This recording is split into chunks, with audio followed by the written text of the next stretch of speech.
judayam zo'r. Men bundan rosa ham xursandman. Batga kelishdan oldin YouTube'da ko'rib, videolari yoqib, qilgan ishlarini kuzatib, keyin keldimda. Kelganimga afsuslanmayman, rosa ham zo'r ekan. Doktorga, klinika xodimlariga, hammalariga rahmat. O'g'limni 1 oy 10 ko'zi tug'ma pitoz bilan tug'ilgan. Bog'chaga chiqib o'zi uyalishni boshlab qoluvdi. Aya ko'zim ko'ryapti deb gapirishni boshlaydi. Keyin operatsiya qildirgani keldik.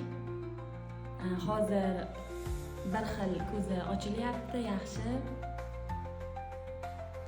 Doktorga, klinikaga, barchalariga o'z minnatdorchiligimni bildiraman. O'zi bizga doktorimiz boshqa klinika manzilini berishdi, lekin men YouTube'da ko'rib, doktorga ixlos qilib keldim. Natija zo'r. Rahmat. O'g'limiz zo'r, doktorlarga rahmat.